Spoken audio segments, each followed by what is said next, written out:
வசனத்தை நம்ம வாசிச்சுட்டு அப்படியே கொஞ்சம் நேரம் நம்ம தியானிக்கிறோம். கர்த்தாவே, உம்மை தேடுகிறவர்களை நீ கைவிடுகிறதில்லை, ஆதலால் உமது நாமத்தை அறிந்தவர்கள் உம்மை நம்பி இருக்கிறார்கள். சங்கீதம் 9வது சங்கீதத்தில் 10வது வசனம். இந்த வசனத்தில் அழகான ஆவியானவர் ஒரு வார்த்தையை போட்டிருக்கிறார் பாருங்க. ஆண்டவரை தேடுறவங்களை அவர் ஒருபோது என்ன செய்கிறது இல்லையா, கைவிடுகிறதே இல்லையா. ஆண்டவரை தேடுகிறவர்களுக்கு சூழ்நிலைகள் சில நேரத்தில் சாதகமாக இருக்கலாம், சில நேரத்தில் பாதகமாக இருக்கலாம். சங்கீதக்காரன் சொல்கிறான் பாருங்க, மரண இருள் போன்ற பள்ளத்தாக்கில் நடக்கலாம், சில நேரத்தில் பசுமையான புல்வெளிகள்லையும் நடக்கலாம். சங்கீதம் 23 தான் அவர் சொல்கிறாரு. பசுமையான புல்வெளியில் நடந்தாலும் சரி, அமைதலான தண்ணீர்கள் அண்டைக்கு போனாலும் சரி, மரண இருள் போன்ற பள்ளத்தாக்கில் நடக்க நேர்ந்தாலும் சரி, அதுதான் அவர் சொல்கிறார். தேவரே, நீ என் கூட இருக்கிறீங்க, உம்முடைய கோலும் தடியும் என்ன செய்து தேற்றுகிறது, நன்மையும் கிருபையும் என்ன செய்து தொடர்கிறது. அப்போ தேவனுடைய பிள்ளைகளாகிய நாம் ஒரு நிச்சயம் இருக்குது, அவரை தேடுகிற நம்ம அவரை என்ன செய்கிறதில்ல, கைவிடலை.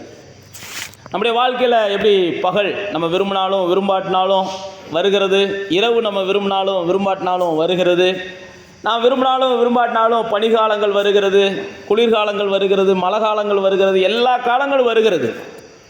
ஆனால் வேதம் நமக்கு சொல்லுகிறது, எந்த காலங்கள் வந்தாலும் அவரை தேடுகிறவர்களை அவர் என்ன செய்கிறதில்ல, கைவிடுகிறதில்ல. அப்போ நமக்குள்ள ஒரு நிச்சயம் இருக்கணும், சூழ்நிலைகள் எப்படி மாறினாலும் நான் அவரை தேடுகிறவன், அதனால் எனக்கு சாதகமான சில முடிவுகளை கர்த்தர் தருவார்.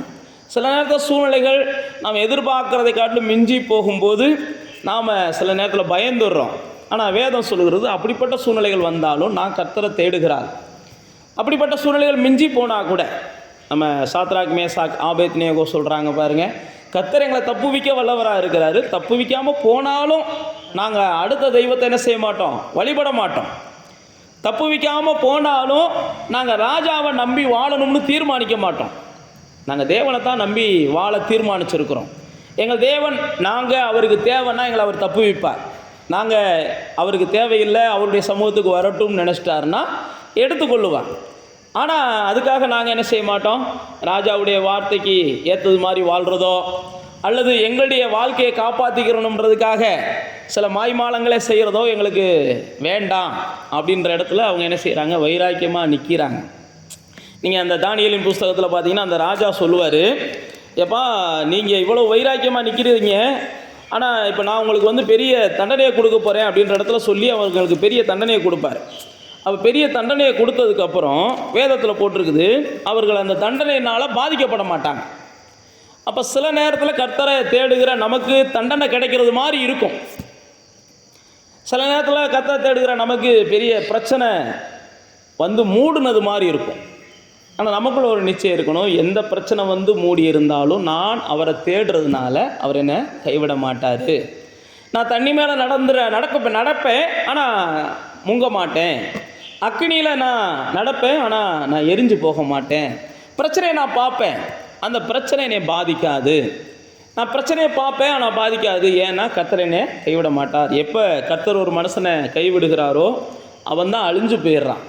எந்த ஒரு மனுஷனுக்கு கர்த்தர் கை கொடுக்கிறாரோ அல்லது கைவிடாது இருக்கிறாரோ அவர்கள் எந்த பாதையில் நடந்து போனாலும், வாழ்க்கையில் எந்த சூழ்நிலைகளை சந்தித்தாலும் அவர்கள் என்ன செஞ்சுருக்கிறாங்கன்னா நிலைத்திருக்கிறாங்க. அதைத்தான் அந்த சங்கீதக்காரன் சொல்கிறான், கர்த்தரை தேடுகிறவர்களே கர்த்தர் ஒருபோது என்ன செய்யறதில்ல, கைவிடுகிறது இல்லை. இப்போ இந்த 3ஆம் அதிகாரம் தானியேலுக்கு வரும்போது அந்த 3ஆம் அதிகாரத்தில் 28வது வசனத்தில் அந்த அக்கினி சூளையிலிருந்து அவங்க வெளியில் வந்துடுறாங்க. ராஜா வெளியில் கொண்டு வந்துடுறார். தானியேல் 3ஆம் அதிகாரம் 28வது வசனத்தில் வெளியில் கொண்டு வந்த உடனே அந்த ராஜா சொல்கிறாரு, நீங்கள் ஆராதிக்கிற அந்த தேவனுக்கு சோத்திரம். 28வது வசனத்தில் சொல்கிறாரு, அவர்கள் தங்களுடைய தேவனை தவிர வேறொரு தேவனையும் சேவிச்சு பணியாமல் அவரையே நம்பி ராஜாவின் கட்டளையை தள்ளி அவருடைய சரீரங்களை ஒப்பு கொடுத்ததுனால தம்முடைய தூதர்களை அனுப்பி அவர்கள் தம்முடைய தாசர்களை என்ன செஞ்சார், விடுதலை ஆக்கினார் அப்படின்னு சொல்லி 3ஆம் அதிகாரம் 28வது வசனத்தில் போட்டிருக்கிறார். இப்போ இந்த சாத்ராக், மேசாக் அவங்க சொல்கிறாங்க பாருங்க, நீங்கள் என்ன சொன்னாலும் சரி, நாங்கள் ஆராதிக்கிற தேவன் 17ஆம் வசனத்தில் போட்டிருக்கிறாங்க, எங்களை தப்புவிக்க வல்லவர். அப்படியே தப்புவிக்கலைனாலும் பரவாயில்ல, நாங்கள் இவரை தவிர வேறு யாரையும் தேவனா என்ன செய்ய முடியாது, ஏற்றுக்கிற முடியாது. அவர் எங்களை தப்புவிக்கலைனாலும் பரவாயில்ல, மற்றவங்க தயவுல நாங்கள் எங்களுடைய வாழ்க்கையை வாழ்வதை நாங்கள் என்ன செய்யலை, விரும்பலை. அவர் கொடுத்தாருன்னா வாழ்கிறோம், அவர் எடுத்தாருன்னா போகிறோம் அப்படின்னு சொல்லி அவங்க என்ன செய்கிறாங்க, முழு நம்பிக்கையோடு இருக்கிறாங்க. அதுதான் அந்த ராஜா 28ஆம் வசனத்தில் சொல்கிறாரு, அவங்க தேவன் மேலே நம்பிக்கை வச்சதுனால தேவன் தூதர்களை அனுப்பி அவர்களை என்ன செஞ்சார், விடுதலையாக்கினார். அப்போ தேவனை தேடுகிற நமக்குள்ள ஒரு பெரிய நம்பிக்கை இருக்கணும். என்ன அவர் என்ன செய்ய மாட்டார், கைவிட மாட்டார். அதனால தான் அந்த சங்கீதம் 9ஆம் அதிகாரத்திலே அந்த அதே வசனத்திலே அடுத்த வரியில் சொல்கிறாரு. இப்போ நம்ம வாசிச்ச அதே வசனத்தில் 10ஆம் வசனத்தில் அடுத்த வரி சொல்கிறார், ஆதலால் உமதை நாமத்தை அறிஞ்சவங்க உம்மை நம்பி இருப்பாங்க. ஏன்னா கர்த்தரை தேடுறவங்கள அவர் கைவிடுகிறது இல்லை. இது யார் அறிஞ்சிருக்கிறாங்களோ அவங்க முழு நம்பிக்கையாக இருப்பாங்க. யார் இதை விசுவாசிக்கிறாங்களோ அவங்க முழு நம்பிக்கையாக இருப்பாங்க. அப்போ நீங்களும் நானும் இதை விசுவாசித்தோம் அப்படின்னா நம்முடைய வாழ்க்கையில் என்ன செய்வோம், சங்கீதக்காரன் 46 சொல்கிறாரு பாருங்க, எந்த நிலைகள் மாறினாலும், வாழ்க்கையில் எந்த சூழ்நிலைகள் வந்தாலும் நாங்கள் பயப்பட மாட்டோம். சங்கீதம் 46 வாசிக்கும்போது சொல்கிறார், எந்த சூழ்நிலை வந்தாலும் நாங்கள் பயப்பட மாட்டோம். சங்கீதம் 27 வாசிக்கும்போது சொல்கிறாரு, கர்த்தர் எங்களுக்கு பலனாக இருக்கிறார், நாங்கள் அஞ்ச மாட்டோம். எங்களுக்கு விரோதமாக பாளையமே இறங்கினா கூட நாங்கள் பயப்பட மாட்டோம்.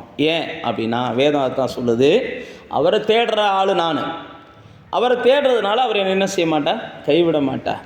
அந்த நம்பிக்கை இருக்கனால அவருடைய நாமத்தை அறிந்திருக்கிற நாம் என்ன செய்கிறோம், அவரை முழு நம்பி இருக்கிறோம். சங்கீதக்காரன் பல இடத்துல சொல்கிறாரு, அவருடைய சமூகத்தை நீங்கள் நித்தம் தேடுங்க, அப்போ அவரை என்ன செய்வீங்கன்னா அவர் நல்லவர் என்பதை நீங்கள் ருசிப்பீங்க.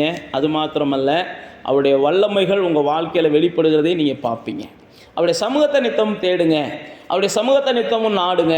உங்களுடைய இருதயம் அவரை தேடுகிறதா இருந்துச்சுன்னா பைபிளில் போட்டிருக்கு, கர்த்தரை தேடுகிறவர்களுடைய இருதயம் வாழும், சந்தோஷமாக வாழும். கர்த்தரை தேடுகிறவர்களுக்கு ஒரு நன்மையும் குறைவுபடாது. அப்போ நீங்களும் நானும் தேடுகிறவர்களாய், அதிகமாக கர்த்தரை நாடுகிறவர்களாய், கர்த்தரை நேசிக்கிறவர்களாய், கர்த்தரை பிடிச்சு கொள்கிறவங்களாய் இருக்கும்போது அவர் நம்மளை கைவிடாமல் இருக்கிறத நம்ம உணர முடியும். கர்த்தர் நம்மளை கைவிடாமல் நடத்துகிறத நம்ம உணர முடியும். அதனால தான் சொல்லும்போது சொல்கிறேன், மரண இருள் பள்ளத்தாக்கில் நான் நடக்க நேர்ந்தாலும் தேவன் என் கூட இருக்கிறத நான் என்ன செய்ய முடியும், உணர முடியுது. அப்போ நீங்களும் நானும் இந்த நல்ல நாளில் இதைத்தான் உறுதியாக வச்சுக்கிறணும். நான் கர்த்தரை தேடுகிறவன், அவர் என்னை கைவிட மாட்டார். அவருடைய அந்த நிச்சயத்தோடு நமக்கு சொல்கிற பாருங்க, அவருடைய நாமத்தை அறிஞ்சவங்க இந்த நிச்சயத்தோடு அவர் மேலே நம்பிக்கை வச்சுருப்பாங்க. மற்றவங்க நம்மளை பற்றி என்ன சொன்னாலும் நம்ம இது பண்ண வேண்டாம். நாம் கர்த்தர் என்னை கைவிட மாட்டார், என்னை சந்ததியை கைவிட மாட்டார், என் பிள்ளைகளை கைவிட மாட்டார் அப்படின்ற நிச்சயத்தோடு வாழ்ந்திருப்போம். கர்த்தர் நிச்சயமாக நமக்கு கிருபை பாராட்டுவார்.